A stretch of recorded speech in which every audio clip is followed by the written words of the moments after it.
Je reviens juste rapidement. Pour ceux qui voient la vidéo, je vous mets les corrections des exercices. Donc, cycle 4, vous pouvez mettre sur pause pour corriger. Activité 1, vous pouvez mettre sur pause pour corriger. Ici, il faut lire la page 96, le 1, le 2, et on arrive ici au cours. Et désolé pour les autres, j'avais oublié de lancer l'enregistrement. Donc, vous me recopiez. Donc, je disais ça, modéliser une situation, méthode pour résoudre une équation. Alors, exemple, résolution de l'équation 5x plus 4 est égal à 3x plus 10. Alors là, je vais vous demander d'être bien attentif. Vous allez poser vos stylos et puis vous écoutez bien, vous essayez de bien comprendre et puis après vous recopierez. Alors, j'ai fait une petite balance à côté pour que vous compreniez bien ce qui se passe. 5x plus 4, regardez, j'ai fait une balance avec deux plateaux de balance qui pèsent exactement la même chose, puisqu'ils sont marqués égal ici. Donc ça veut dire que cette partie-là pèse la même chose que cette partie-là. Donc je peux symboliser cette situation en me disant que x, c'est la masse d'un petit cube bleu là. Vous voyez, ici j'ai mis 5 petits cubes bleus, parce qu'ici il y a 5x. Plus 4, donc j'ai rajouté une petite masse de 4 grammes. Égal, ça pèse la même chose, les deux plateaux ont exactement la même hauteur, donc c'est qu'ils pèsent la même chose. 3x, 3 petits cubes ici, j'ai mis du bleu, plus 10, j'ai mis une masse de 10 grammes. Donc j'ai symbolisé cette équation par cette balance. Alors moi, je veux résoudre cette équation. Donc qu'est-ce que je veux? Je veux trouver le nombre x qui vérifie cette égalité. Si je veux x égale, ça veut dire quoi? Ça veut dire qu'au final, je dois rassembler mes x d'un côté de l'égalité et je dois rassembler mes nombres d'un autre côté de l'égalité. Donc là, dans cet exemple-là, mon objectif, ça va être d'isoler les x, c'est-à-dire de les rassembler dans la partie gauche, et d'isoler les nombres, c'est-à-dire de mettre les nombres 10 et 4 dans la partie droite de l'égalité, dans le membre de droite, comme on dit. Alors on va commencer par les nombres. Ici, il y a plus 4, et là, il y a plus 10. J'ai dit que je voulais mettre les x à gauche et les nombres à droite. Donc ça veut dire que le plus 4, je n'en veux pas ici, dans la partie gauche. Alors comment je peux me débarrasser du plus 4? Quand je regarde ce dessin, je pense que ça vous paraît relativement évident. En fait, je vais enlever ici 4, j'enlève cette masse-là, de ma balance. Mais est-ce que je peux enlever une masse comme ça d'une balance sans que ce soit déséquilibré? Non, si j'enlève 4 grammes ici, pour pas que ce soit déséquilibré, il faudrait que j'enlève dans mes nombres ici, qui représentent la même chose que ça, il faudrait que j'enlève 4 grammes aussi ici. Donc c'est ce que je vais faire, je vais enlever 4 grammes à gauche, donc du coup ça va supprimer ce nombre-là, et je vais enlever 4 grammes, alors je dis grammes, mais ça peut être kilogrammes ou tonnes, et je vais enlever 4 unités ici de mesure à droite. Donc c'est ce que je fais, je descends un petit peu pour que vous voyez la suite, donc j'enlève 4 à gauche et à droite. Donc vous voyez l'opération que j'ai fait à gauche et à droite, je l'ai mise en rouge pour bien que vous l'identifiez. Ce qui est en noir, j'ai recopié exactement la même chose, ça c'est pareil que ça, et juste j'ai enlevé 4, ici à gauche et à droite. Alors qu'est-ce que ça donne quand j'enlève 4 à gauche et à droite? Ici, moins 4 plus 4, ça s'annule, c'était fait pour en fait. Donc j'ai enlevé 4 ici, donc le 4 il disparaît. Et à droite, qu'est-ce qui reste? Le 3x il reste, mais le 10, cette fois, il devient 6, puisque j'ai enlevé 4. Et j'obtiens une nouvelle équation, un peu plus simple que la première, parce que les nombres, maintenant, ils ne sont plus qu'à droite. Maintenant que je suis là, j'ai toujours des x à gauche et à droite, j'espère que c'est pas bloqué. Micro-bug pour Enzo. Non, chez moi ça marche, j'ai le retour qui est bon. Donc, ouais, je sais pas ce qui se passe. Peut-être ta connexion qui est un peu, comment dire, un petit peu capricieuse. Donc je disais, j'ai les x qui sont à gauche et à droite, et moi je veux rassembler mes x. Alors l'idée, ça va être d'enlever les x qui sont là. Alors, quand je regarde ce dessin, alors je suis sur un nouveau dessin maintenant, je suis sur cette balance-là. D'accord? On est bien d'accord que cette balance-là représente ce dessin-là. Là, j'ai plus que mes 5x ici, là j'ai mes 3x, mes 3 petits cubes, et plus 6 grammes. Donc là, mon idée, ça va être d'enlever ces 3 petites masses-là. Si je les enlève à droite, pour pas que ce soit déséquilibré, il faut que je les enlève à gauche. Donc en fait, je vais enlever 3 petits cubes ici, et je vais enlever aussi 3 petits cubes ici.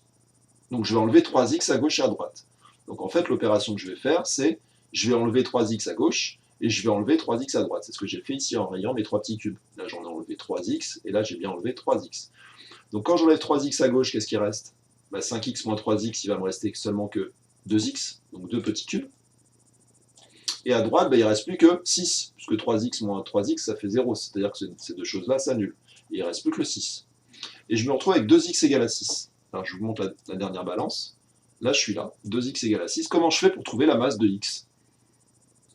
C'est tout bête. Si j'ai deux masses x qui valent 6 grammes, ça veut dire qu'une masse, ça vaut en fait la moitié de 6 grammes. C'est-à-dire qu'en fait, je divise à gauche et à droite par 2. Donc vous voyez qu'on a fait un petit peu toutes les opérations qu'on avait vues précédemment, là, les opérations qui étaient là.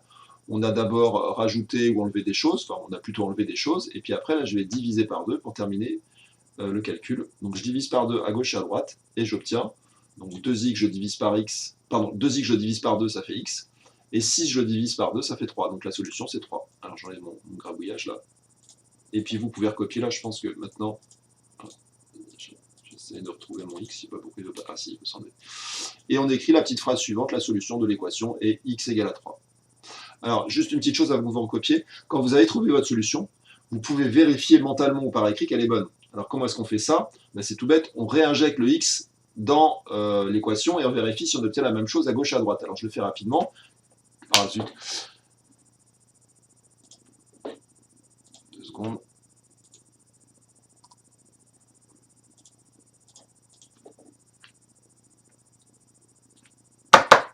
Ok, donc je disais pour terminer, vous pouvez remplacer ici x par 3. Est-ce qu'on voit bien? J'ai mon laser qui ne bouge pas, si mon laser il bouge. Vous pouvez remplacer x par 3 dans ce membre de gauche. Donc ça donne 5 fois 3, 15. 15 plus 4, 19. Donc j'obtiens 19 à gauche. Est-ce que j'obtiens aussi 19 à droite quand je remplace x par 3? Bah oui. 3 fois 3. Donc quand je remplace x par 3, ça fait 3 fois 3. 9. 9 plus 10, ça fait aussi 19. Donc quand je remplace x par 3, j'ai 19 à gauche et j'ai 19 à droite. Donc c'est bien un nombre qui fait que l'égalité est vérifiée quand je remplace x par ce nombre. Allez, vous pouvez corriger. Les balances, ça va peut-être vous prendre un peu beaucoup de temps à refaire, donc je vous conseille peut-être de juste recopier ça, la partie gauche. Donc recopier seulement cette partie-là, et ça c'est bien de l'avoir en tête, mais ne le recopiez pas, ça va vous prendre un peu trop de temps, même si c'est pas mal à refaire. Allez, je vous laisse un peu de temps, vous me dites quand vous avez fini de recopier. Alors il y a des profs de maths qui font pas tout à fait comme moi, c'est-à-dire ils écrivent pas cette ligne-là. Les lignes là où j'ai les nombres en rouge, ils les écrivent pas. Ils mettent des flèches ici, moins 4 à gauche et à droite. Pareil, ici ils écrivent cette ligne, ils écrivent cette ligne. D'ailleurs je faisais comme ça à un moment, et là ils écrivent moins 3x, et là ils écrivent moins 3x. Ils mettent des flèches à gauche et à droite pour passer d'une ligne à une autre.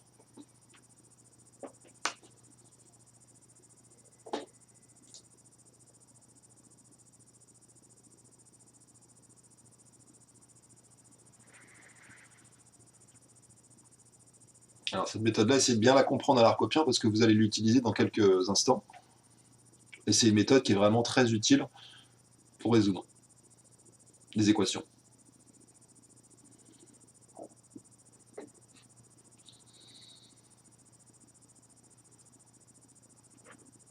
Alors, le truc de la balance, ça marche pas tout le temps, hein. Je ne peux pas toujours transformer une équation en une balance. Imaginez qu'il y a un moins ici. Si je mets moins 4, je peux difficilement trouver un dessin avec moins 4 grammes. C'est un peu embêtant à faire. Donc le coup de la balance, ça marche bien sur certaines équations, mais ça marche pas bien sur plein d'autres. Mais ça permet de comprendre ce qu'on fait quand même.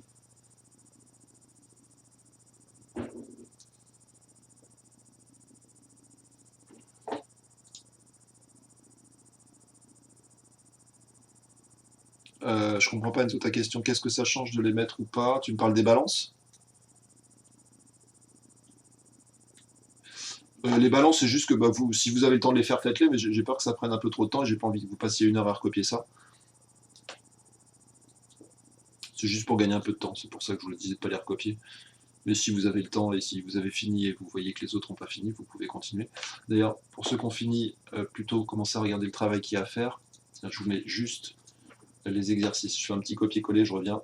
Ça, c'est pour ceux qui ont fini. Vous pouvez commencer les exercices. Je les mets là, je vais rétrécir un petit peu. Donc ça, c'est les exercices à faire pour ceux qui ont terminé. Hop, je les mets dans le coin, en haut à droite. Vous pouvez vous lancer dans ces exos-là.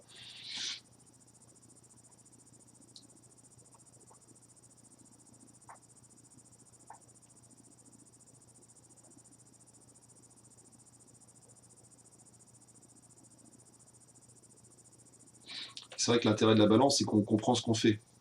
C'est ce qu'on aurait fait naturellement pour trouver la masse d'un petit cube. On aurait enlevé cette masse-là, et puis après on a enlevé ces 3 cubes-là et ces 3 cubes-là, et puis on aurait trouvé la solution en regardant la situation à la fin, situation finale. J'ai cherché de l'eau, je reviens, j'ai soif.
Alors, est-ce que vous avez fini de recopier ça?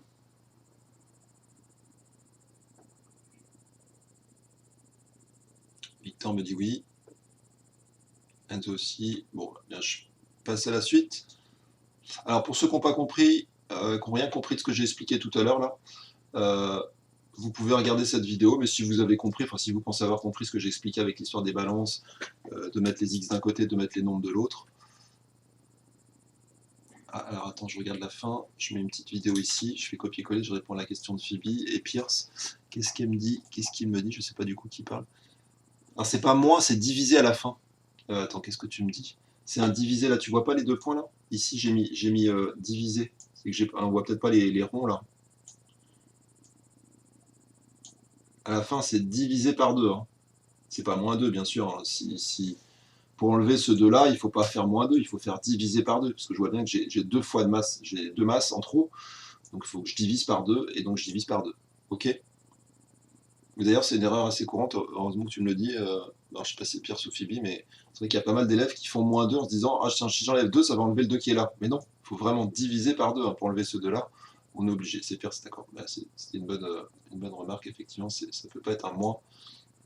Déjà, 6 moins 2, ça fait pas 3. Et puis 2x moins 2, ça fait pas x non plus. Hein. 2x moins 2, ça fait 2x moins 2. Allez, on passe à la suite. Donc, pour ceux qui n'ont pas compris, j'ai mis une petite vidéo dans le chat. Ça, c'est vraiment pour ceux qui n'ont rien compris de ce que j'ai expliqué. Mais pour ceux qui pensent avoir compris, vous pouvez vous lancer dans la résolution de ces petites équations. Donc, essayez de trouver le nombre x qui vérifie l'égalité. Bon, alors, sur les premiers exemples, c'est très simple. Et puis là, il va falloir commencer à utiliser un petit peu la méthode qu'on a vue, c'est-à-dire d'isoler les x et d'isoler les nombres. C'est des équations assez simples. Là, pour commencer, je n'avais pas envie de vous mettre quelque chose de trop compliqué. Donc, vous me trouvez le nombre x qui vérifie l'égalité. Alors essayez de mettre aussi, comme je le fais là, l'opération qu'on fait à gauche et à droite, là, ce petit truc là, moins 4 plus 4 plus moins 3x divisé par 2, qu'on voit bien l'opération que vous avez fait pour trouver x. Et puis quand vous avez trouvé, bah, je vous écoute, vous pouvez mettre les réponses dans le chat, petit a, petit b, petit c. Vous me balancez vos trois réponses d'un coup.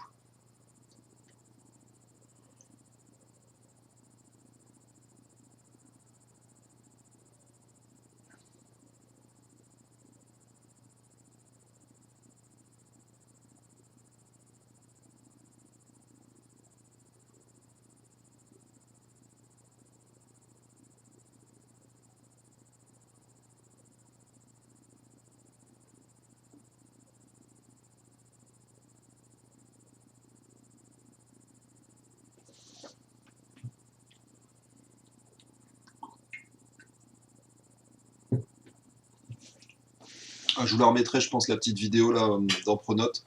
Je pense que ce sera bien de la regarder quand même, puisqu'il traite trois exemples. Et le dernier, bah, après, il explique à sa manière. Lui, il explique avec une méthode en disant il y a la maison des x, la maison des nombres, et chacun chez soi. Et c'est pas mal comme image, parce qu'effectivement, c'est un petit peu ça qu'on fait. On isole les x, on isole les nombres, donc chaque objet doit aller au bon endroit. Au passage, dans la vidéo, et puis moi aussi, il ne faut pas croire que x doit être nécessairement à gauche. Hein. On peut très bien avoir x à la fin, il peut très bien être à droite. Hein. Si vous obtenez, regardez, 3 égale à x, bah, c'est pas gênant. Ça veut dire que x vaut 3. Donc le x, il n'est pas nécessairement à gauche. Hein. Ça, par contre, je ne suis pas trop d'accord. Quand il dit la maison des x, c'est à gauche, souvent c'est le cas quand ça s'y prête, mais en fait, on peut faire un peu ce qu'on veut. Pour isoler les x, on peut très bien les isoler à droite, et auquel cas, les nombres, on les isole à gauche. Alors, je vous écoute pour les solutions.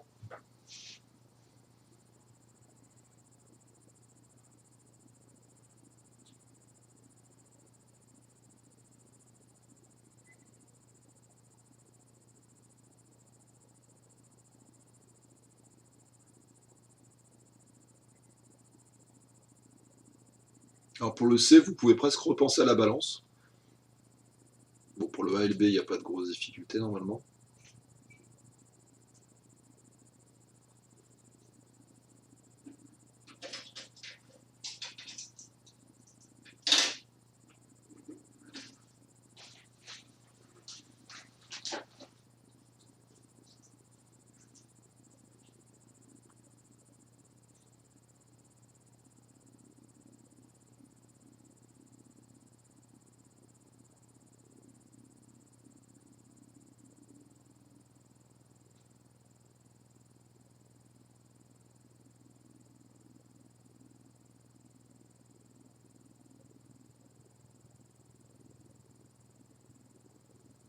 Alors, je vois que le C pose un peu problème. Alors, pour le C, regardez, vous avez des X à gauche et des X à droite. Vous voulez que les X ils soient seulement à gauche, puisqu'à la fin, vous voulez X égale. Vous voulez X égale. Donc, ça veut dire qu'en fait, il ne peut pas y avoir des X à gauche et à droite. Donc, ça veut dire que cette quantité-là, il faut l'enlever. Et bien, vous l'enlevez. Vous enlevez 2X ici, mais pour que ce soit toujours égal, il faut enlever aussi 2X ici. Donc, vous allez enlever 2X là, et vous allez enlever 2X là. C'est-à-dire, vous pensez à votre balance, là, ce que je disais tout à l'heure. Vous avez deux petites balances qui pèsent la même chose, enfin deux plateaux qui pèsent la même chose. Ici, vous avez trois petits cubes X, d'accord? Là, vous avez seulement deux petits cubes X, et puis vous avez une masse de 9 grammes. Ben, qu'est-ce que vous feriez si vous étiez dans cette situation? Ben, normalement, vous avez envie d'enlever les deux cubes qui sont là, et d'enlever également les deux cubes qui sont là. Cette opération-là ne va pas, comment dire, déséquilibrer votre balance. Et là, vous voyez que vous avez tout de suite la solution qui vient. Voilà, Pierre, s'il a compris, enfin, ou Phoebe, d'ailleurs, je ne sais pas.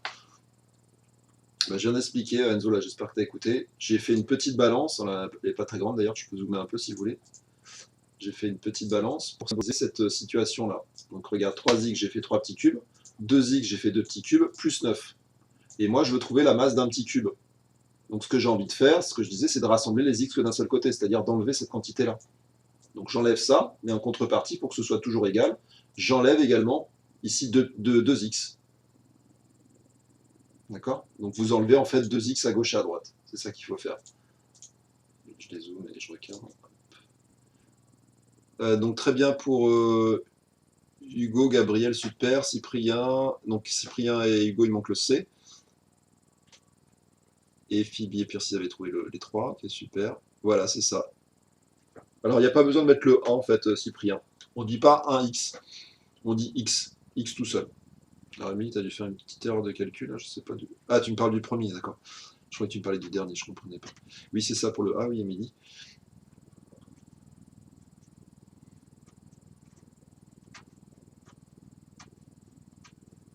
Pour le B, c'est ça. Et pour le C, donc on enlève 2x à gauche, et on enlève 2x à droite, et on a la réponse qui va tomber tout de suite. Voilà, c'est ça. Allez, je corrige, là, il y en a pas mal qui ont trouvé. Donc le premier, effectivement, je croyais avoir, il me semblait avoir copié la réponse tout à l'heure. Bon, je sais pas où elle est passée. Le premier, effectivement, vous ratez à gauche et à droite, donc ça fait... Attendez, je regarde si j'ai la solution qui est prête, ça me fera gagner un peu de temps, parce que sinon c'est un peu pénible à tout écrire avec la souris.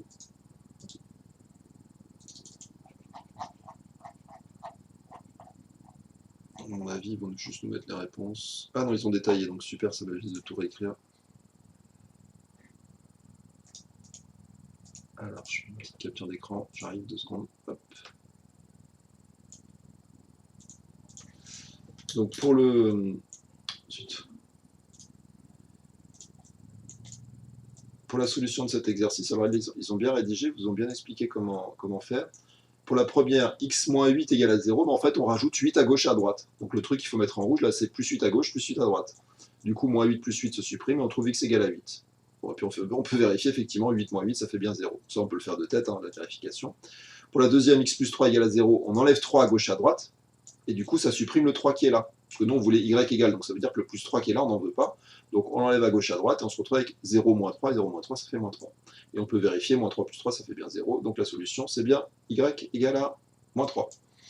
Et le dernier, c'était le plus dur, donc j'avais expliqué avec le petit dessin, 3x égale à 2x plus 9, on enlève 2x à gauche à droite, c'est-à-dire on enlève 2 petits carrés ici et 2 petits carrés ici. Donc du coup à gauche, qu'est-ce qui reste? 3x moins 2x, en fait ça fait 1x, mais 1x, on n'écrit pas le 1, on écrit juste x. Et à droite, qu'est-ce qui reste? 2x et moins 2x, ça s'annule, et il ne reste plus que 9, donc x égale à 9. Et je peux vérifier, 3 fois 9 ça fait 27, et 2 fois 9 plus 9, 2 fois 9, 18, 18 plus 9 ça fait encore 27. Donc quand je remplace x par 9, j'ai 27 ici, j'ai 27 ici, c'est bien égal, donc ça marche. Donc la solution c'est bien 9. Donc il y avait 3 réponses à trouver, 9, moins 3 et 8, c'est ça qu'il fallait trouver. Bon là c'était des petites équations assez simples pour que vous familiarisez un petit peu avec cette notion là de rajouter la même chose à gauche à droite, d'enlever la même chose à gauche à droite, ou on peut aussi enlever des x à gauche et à droite. Allez, on passe à l'exo suivant, le 4. Alors le 4, Là, je crois qu'il n'y a rien à résoudre, il faut le faire mentalement. Alors, à vélo, Dylan a fait 3 tours d'un lac. Alors, on va dessiner le lac, tiens. Vous allez voir mes talents de dessinateur. Donc, je dessine le lac. Là, je vais le faire en bleu. Hop, ça, c'est mon lac. Il fait 3 tours. Alors, je vais dessiner les tours en rouge. Donc là, il a fait un tour. Chouk, ça, c'est un tour. Puis, il en fait un deuxième. C'est pas figé. Et il en fait un troisième. Hop. Puis, il a parcouru 7 km en forêt. Donc, il a fait un petit détour là en forêt. Pour rentrer chez lui. Je suppose qu'il est parti de là, il a fait 3 tours, et puis après il a fait 7 km en forêt. Loris n'a fait qu'un seul tour de ce lac, donc un seul tour, et lui il fait 16 km en forêt. Alors arrivé, il constate qu'ils ont parcouru la même distance. Alors ça c'est très important de bien avoir vu ça. Ils ont tous les deux fait la même distance en termes de kilomètres. Donc ce qu'a fait Dylan ici, c'est exactement la même chose que ce qu'a fait Loris. Et les tours de lac, ils valent toujours la même chose. Alors voici un schéma qui représente leur situation. Alors on a D, 7. Là, on a visiblement la même distance, D16. Alors, que représente l'inconnu D sur ce schéma? Et après, on vous demande de calculer mentalement la valeur de D et interpréter ce résultat, c'est-à-dire faire une phrase qui répond à la question qu'on aurait pu se poser.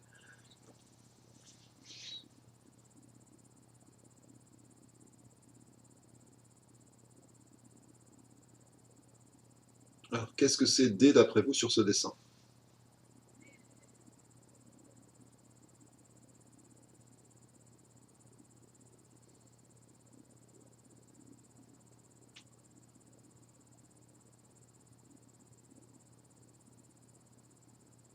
Très bien.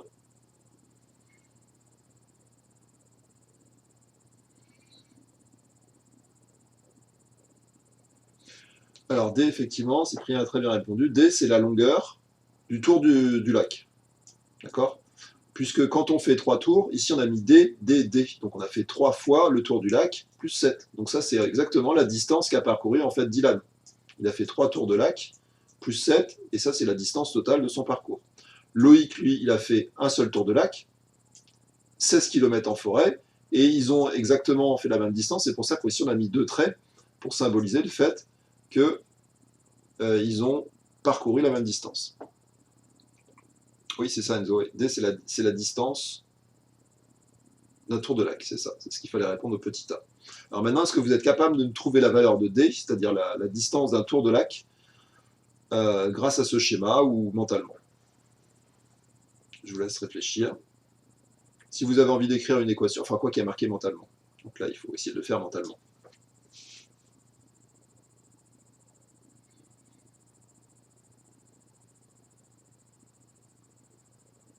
Donc c'est pas si facile mentalement quand même. Donc si vous avez envie d'écrire l'équation, moi je vous autorise. C'est-à-dire si vous avez envie de transformer cette situation en une équation, d'essayer de la résoudre avec la méthode qu'on avait vue tout à l'heure, vous pouvez, ça ne me dérange pas.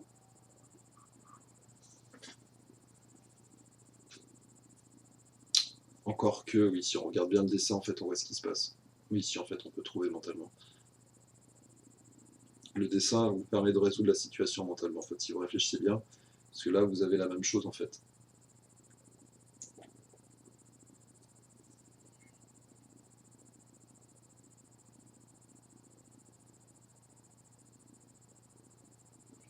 Pour ceux qui ne voient pas, une petite idée, ça pourrait être de se dire, finalement, s'ils ont fait tous les deux un tour de lac en moins, ben, ils auront quand même parcouru la même distance sur ce qui reste. Vous voyez ce que je veux dire? S'ils avaient fait le même parcours, mais tous les deux avec un tour de lac en moins, ils auraient quand même parcouru la même chose, puisqu'on leur a enlevé la même chose au parcours. Donc si j'enlève ça ici et ici, j'obtiens une situation qui est beaucoup plus simple et qui va me permettre de trouver D. Là, c'est une bonne indication ce que je vous ai mis. Et du coup, là, on voit la réponse qui devrait arriver assez facilement. Ouais, c'est ça, Lydie Ross, t'as tout compris. Alors, bon. Et à interpréter ce résultat, qu'est-ce que ça veut dire? Si on devait répondre à une question par rapport à la situation concrète.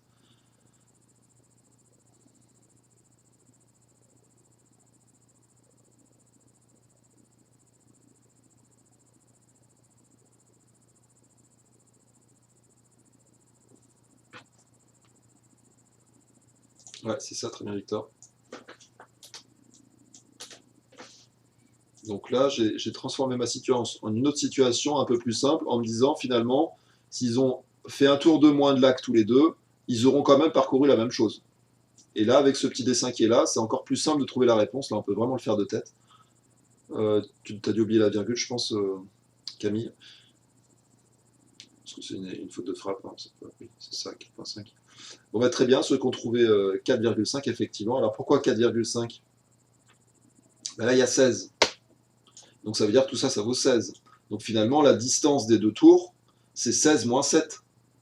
Les deux tours de lac, ils sont égaux, pardon, à la distance, enfin la distance qui nous reste ici, moins 7. Donc ça fait 9. Donc ça veut dire que les deux tours de lac mesurent 9 km. Donc un tour de lac, bah, ça fait 9 km divisé par 2, c'est-à-dire 4,5 km.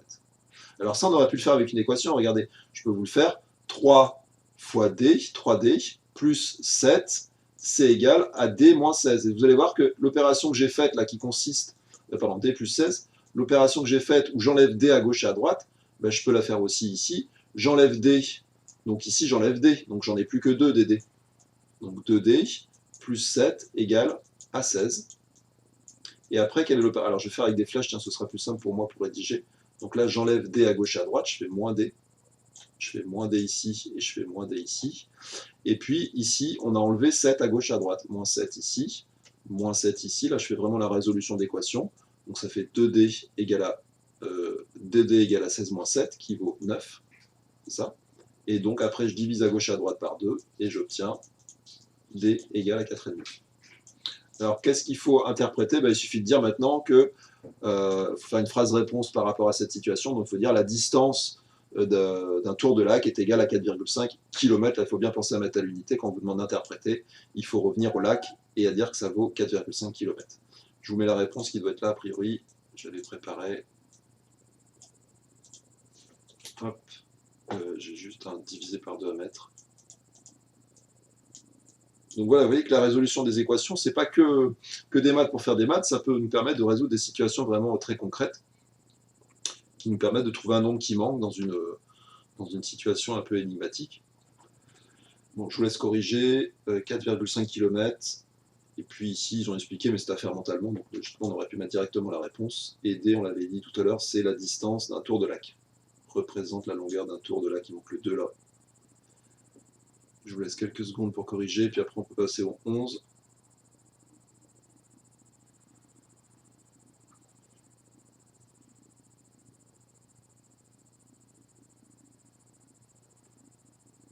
D représente la longueur d'un tour de lac, et D égale à 4,5, donc le tour de l'axe c'est égal à 4,5.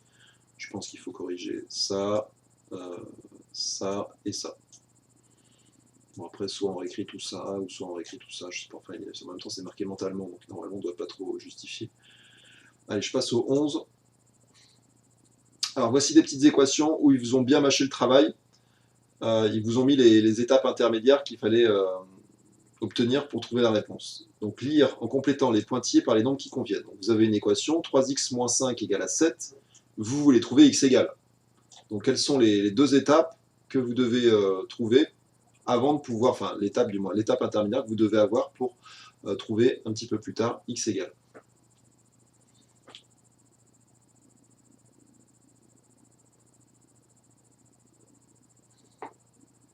Bon, il y en a des faciles, il y en a des un peu plus durs, la dernière est peut-être un petit peu plus dure. En fait, regardez ce qui est écrit là et regardez ce qui est écrit là. Donc regardez ce qui a été enlevé. Et après, posez-vous la question, comment on fait pour l'enlever?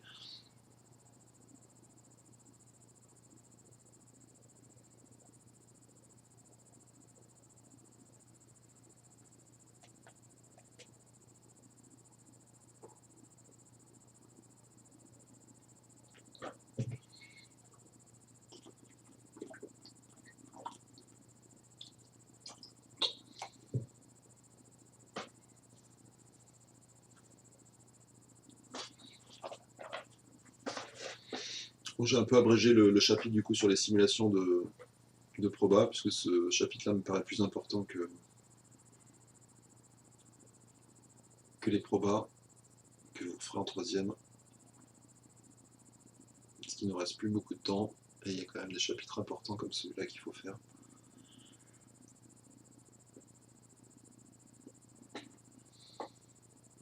Alors, qu'est-ce que vous me proposez comme réponse pour le A? 3x moins 5 égale à 7, 3x égale, et que vaut x? Donc là, il y a moins 5, et là, il y a 3x. Donc ça veut dire que le moins 5, il a été supprimé. D'ailleurs, c'est ce qu'on veut, puisque nous, on veut que les x ils soient tout seuls, à gauche de l'égalité. Donc ça veut dire que le moins 5, on doit supprimer. Comment est-ce qu'on fait pour supprimer moins 5? En fait, on rajoute l'opposé de moins 5, c'est-à-dire on va rajouter 5. Donc on va rajouter 5 à gauche et à droite. Donc là, je vais rajouter 5 ici, il va rester plus que 3x, et puis là, je vais rajouter 5, et je vais trouver le nombre qui me manque.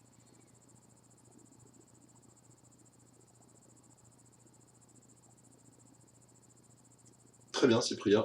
Tu es au taquet, Cyprien, ce matin. Il est en forme. Très bien, très bien. Bah, fais le B. Alors, le B, il est beaucoup plus simple, d'ailleurs, je trouve.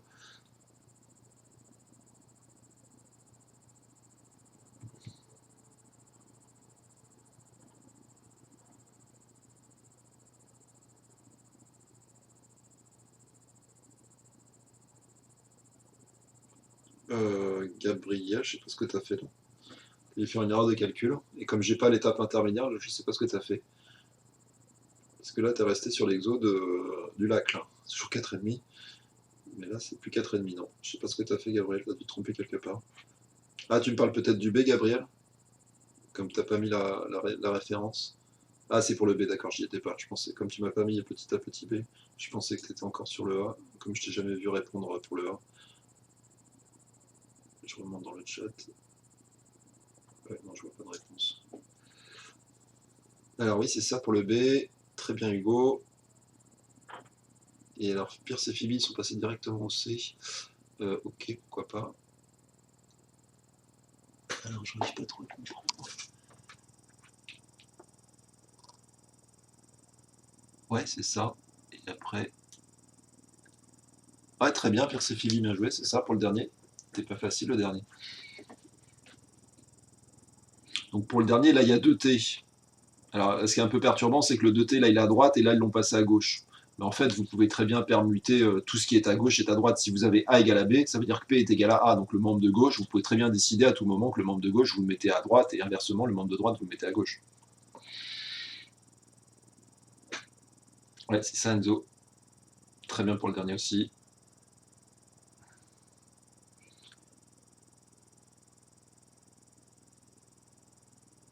D'accord, Gabriel, c'est pas dans l'ordre, mais j'ai reconstitué très bien.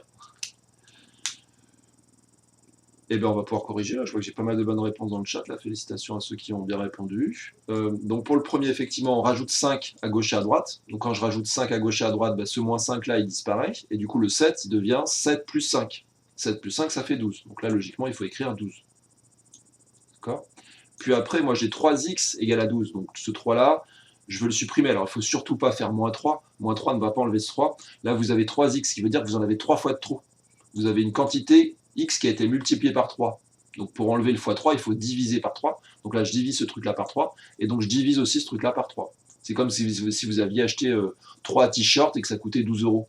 Pour trouver le prix d'un t-shirt, vous allez faire diviser par 3 le prix total. Vous n'allez pas faire moins 3. Donc là, 12, il est divisé par 3 et ça nous donne 4. 12 divisé par 3, ça fait bien 4. Ici, pas de difficulté, là c'est vraiment très simple. J'ai 2x égale à 9, donc j'en ai 2 fois de trop.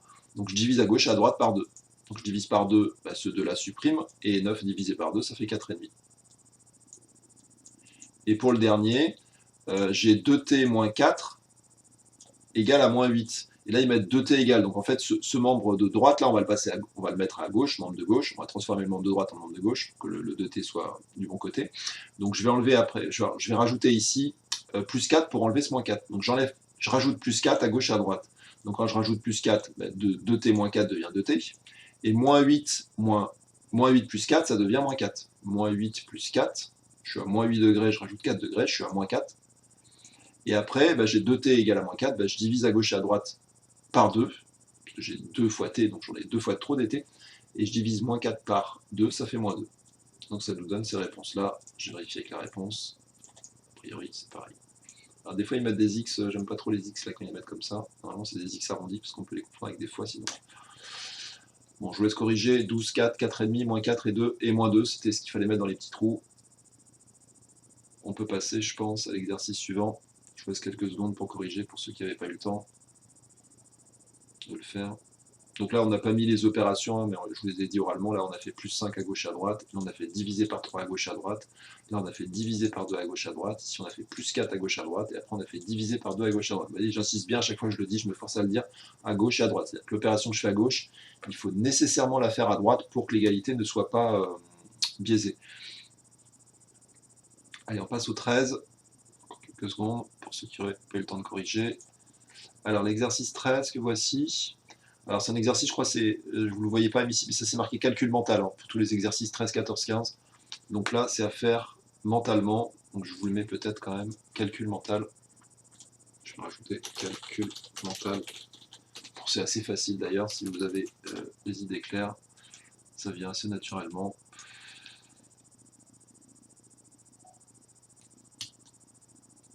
Ah, je sais pas ce qui se passe, Enzo. Bah, je vais recharger ma session, là, je recharge ma session, peut-être que ça va te...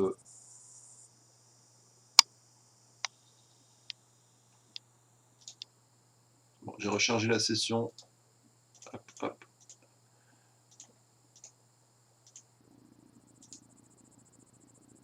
Bon, j'ai rechargé la session de mon côté, Enzo, je sais pas si ça te... ou si c'est ta connexion. Après, c'est possible que ta connexion soit un peu légère. Enfin, ou des fois, ça c'est pas suffisant. Sinon, tu regardes sur le livre ou tu regarderas la vidéo en décalé. Ouais, mais il doit avoir un petit problème de connexion. Alors, le 13, lors de son voyage en Allemagne, Marie achète des cartes postales à 1 euro et un nombre égal de timbres à 80 centimes. Elle paie 18 euros. Calculez mentalement le nombre de cartes postales et le nombre de timbres. Bon, a priori, si vous avez bien compris, le nombre de cartes postales est égal au nombre de timbres, hein, puisque vous avez besoin d'un seul timbre par carte postale.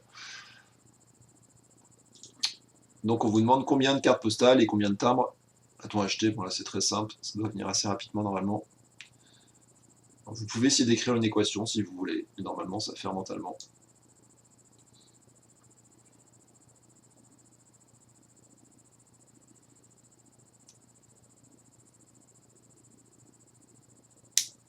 C'est ça, bah, tu peux passer au 14. Là ils se font bien ceux-là, normalement ça se fait vite ça. Il y a le 19 qui est un peu plus intéressant, mais les 13, 14, 15 ils peuvent s'enchaîner très rapidement. Ouais, c'est ça, mode, très bien. Émilie, très bien. Alors effectivement, là, il n'y a pas de grosses difficultés sur cet exo. On voit rapidement, enfin, 1 et 80 et l'envoi 18, donc on a vraiment envie d'additionner les deux. Et effectivement, en fait, une carte postale plus un timbre, en fait, ça lui coûte 1,80 € par timbre et carte postale. Et comme si on appelle X le nombre de timbres ou le nombre de cartes postales, puisque c'est le même, bah, X fois 1,80 €, je sais que ça vaut 18. Puisque le nombre de cartes postales ou de timbres que j'achète multiplié par le prix additionné d'un timbre et d'une carte postale, ça vaut 18. Donc X, il vaut, bien évidemment, 10. 18 divisé par 1,8, je décalais ma virgule d'un cran à la droite, donc X égale à 10. Donc on a acheté 10 cartes postales et 10 timbres. Donc là, il faut faire une petite phrase de réponse que je n'ai pas courage de faire, mais que je vous laisse écrire. Il a acheté 10 cartes postales et 10 timbres. C'est la réponse qu'il fallait donner. Allez, on passe au 14. Dans chaque cas, décidez mentalement si le nombre 2 est solution ou non de l'équation. Alors ça, c'est intéressant. Là, on nous propose un nombre et il faut vérifier si oui ou non il est solution. Alors comment est-ce qu'on fait ça? Je vous avais expliqué en... Ah zut, ça s'est figé. Ah oui, c'est resté bloqué sur le... Je rafraîchis, comme on dit.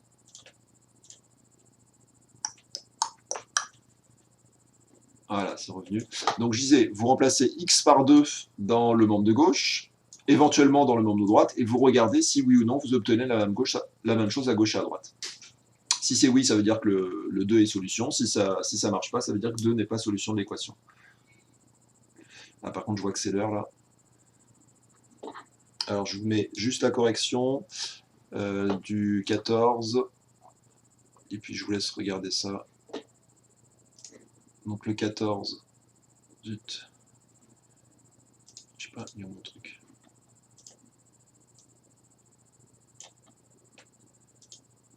Bon, je vous mets la correction pour ceux qui avaient avancé un petit peu plus vite que les autres.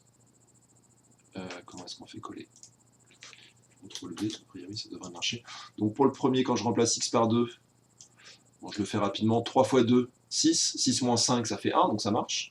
Ici, quand je remplace x par 2, 5 moins 2 fois 3, bah, ça fait 5 moins 6. Pardon, c'est pas 2 fois 3, c'est 2 fois 2. 5 moins 2 fois 2, ça fait 5 moins 4, qui fait pas du tout 9. Donc là, ça marche pas. Et le dernier, quand je remplace x par 2, bah 5 fois 2, ça fait 10. 10 plus 2, ici j'obtiens 12 dans le membre de gauche. Et quand je remplace ici x par 2, ça fait 18 moins 3 fois 2. 18 moins 6, ça fait 12. Donc là, j'avais trouvé 12. Et là, quand je remplace x par 2, je trouve 12 aussi. Donc c'est bien, ça veut dire que 2 est solution. Donc ça, c'est très utile, ces petits calculs, pour vérifier, une fois que vous avez résolu votre équation, pour vérifier si vous n'êtes pas trompé dans votre résolution. Comme ça, vous pouvez passer à l'exercice suivant en toute sérénité. Je vous revois normalement mardi à 10 h. Alors, j'ai plein de conseils de classe. La semaine prochaine, je retourne en présentiel voir les 4e, les 3e, les 6e. Et j'ai des réunions un peu partout, des conseils de classe, des réunions de conseils pédagogiques toute la semaine. Donc, si je suis débordé, je vous mettrai, alors, on se verra quand même à 10 h, mais je vous mettrai une vidéo comme l'autre fois. Je ne sais pas si vous avez pu travailler avec la vidéo que je vous avais faite. Je vous préparais une petite vidéo parce que moi, ça me prend un petit peu moins de temps à faire. Et puis vous avancez dans les exercices comme ça, je vous mettrai quelques explications, vous mettez sur pause pour faire l'exo, etc. Vous avancerez à votre propre rythme, comme ça c'est peut-être pas plus mal. Donc si après j'ai le temps, je ferai le cours comme aujourd'hui, mais sinon je vous mettrai la vidéo à 10 h mardi prochain. Je vous souhaite un bon week-end. Vous regardez Pronote, je mettrai quelques exercices aussi pour mardi. J'avais rien prévu a priori, je sais plus si j'avais préparé. Bon, vous regardez Pronote, a priori je pense qu'il y aura le 19 à faire, il me semble que j'ai mis 19 et 20, j'ai déjà écrit je crois dans Pronote le travail en fait. Il me semble que j'ai préparé tout ça. Allez, bon week-end et à mardi en virtuel et à jeudi en réel pour certains. Au revoir à tous.